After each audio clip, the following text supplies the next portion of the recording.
नमस्कार. आज आपण धम्मपदातील एका अशा श्लोकात डोकावणार आहोत जो आजच्या आपल्या धावपळीच्या सतत ऑन असणाऱ्या आयुष्याला थेट भिडतो. खरं तर हा श्लोक एक असा प्रश्न विचारतो जो कदाचित आपण स्वतःला अनेकदा विचारला असेल. हे जग, आपलं आयुष्य आतून बाहेरून सतत जळत असताना आपण हसतो का, आनंद साजरा करतो का? विचार करा, हा प्रश्न किती खोल आहे. कारण अनेकदा आपलंही असंच होतं नाही का? बाहेरून सगळं ठीकठाक, चेहऱ्यावर हसू, पण आतमध्ये एक अस्वस्थता, एक आग धुमसत असते. तर चला, या जळण्याचा आणि त्यामागच्या हसण्याचा अर्थ शोधूया. तर ही जळण्याची भावना नक्की आहे तरी काय? म्हणजे काय जळतंय? आजच्या काळात ही आग म्हणजे माहितीचा आणि अपेक्षांचा भडीमार. तुम्ही विचार करा, सतत येणारे ईमेल्स, फोनवरची नोटिफिकेशन्स, कामाचे डेडलाईन्स, या सगळ्याच्या ओझ्याखाली आपण अक्षरशः दडपून जातो. एक प्रकारची घुसमट होते. आणि ही आग आणखी कशाची आहे तर आपल्या डिजिटल जगाची. ते कधीही न संपणारं स्क्रोलिंग. आपलं लक्ष अशा गोष्टींवर खिळून राहतं ज्या खरं तर तितक्या महत्त्वाच्या नसतात. आणि मग काय होतं तर ह्या विचलनाच्या धुरामध्ये जे खरंच महत्त्वाचं आहे, जे शांतता देणारं आहे, ते कुठेतरी दिसेनासं होतं. बरोबर. आणि या सततच्या ओझ्यामुळे, या सततच्या विचलनामुळे आपण मानसिक आणि भावनिकदृष्ट्या इतके थकतो, इतके दमून जातो की असं वाटतं जणू आपण रोज एका छोट्या मोठ्या संकटातच जगतोय. आणि मग आपली सगळी ऊर्जा, सगळा उत्साह यातच निघून जातो. तर या आधुनिक जळजळीवर उपाय शोधण्यासाठी आपल्याला वेळेत मागे जावं लागेल.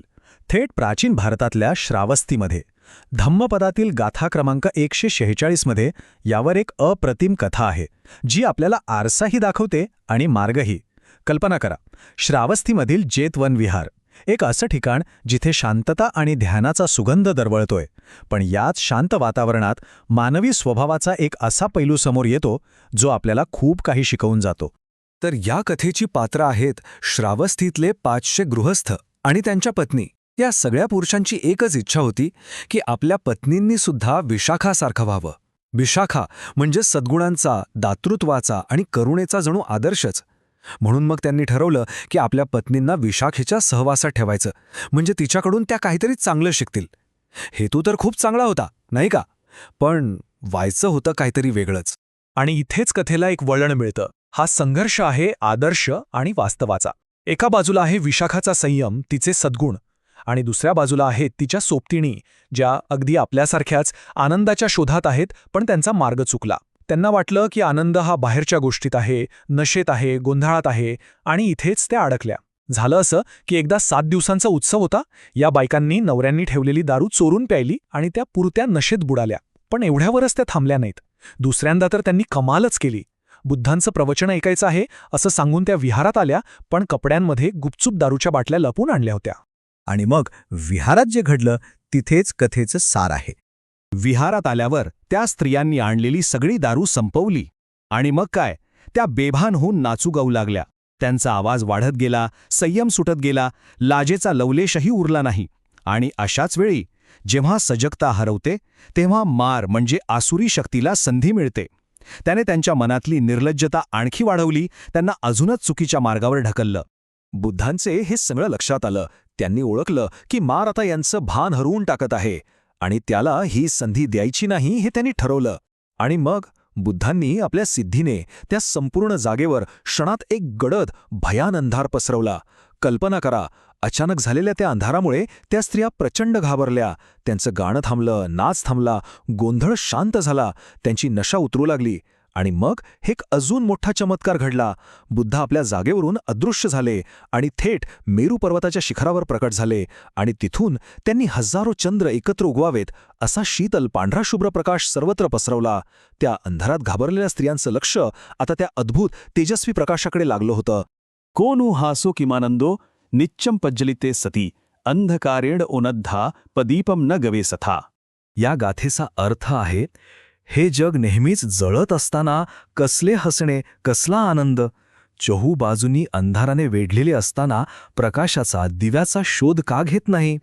चला, आता या गाथेतील काही शब्दांचा अर्थ जरा खोलवर जाऊन समजावून घेऊया. पहिला शब्द आहे पज्जलिते. याचा सरळ अर्थ आहे जळत असताना. पण बुद्ध इथे कोणत्या आगीबद्दल बोलत आहेत? ही बाहेरची आग नाहीये, ही आग आहे आपल्या आतली.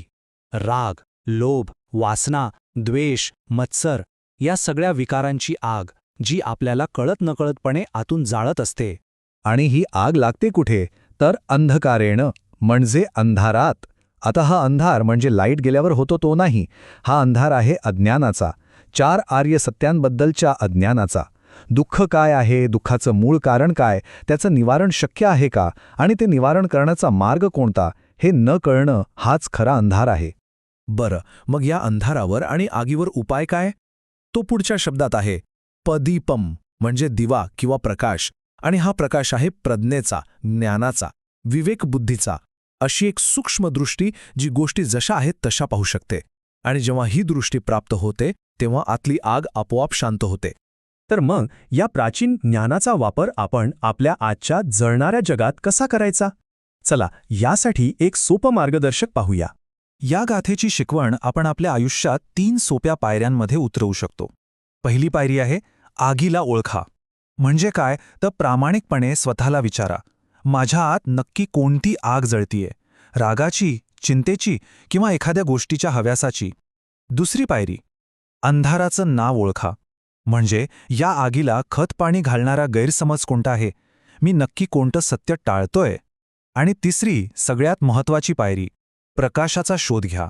म्हणजे यावर उपाय म्हणून सजगता, स्पष्ट विचार आणि विवेकबुद्धी जागृत करण्याचा प्रयत्न करा. चला, हे एका उदाहरणाने समजून घेऊ. समजा ऑफिसमधला स्ट्रेस. इथली आग काय आहे? सततचं प्रेशर, इतरांशी होणारी तुलना, पुढे जाण्याची स्पर्धा, बरोबर? यामागचा अंधार काय आहे?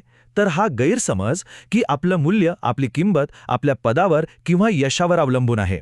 आणि मग इथला प्रकाश काय असेल?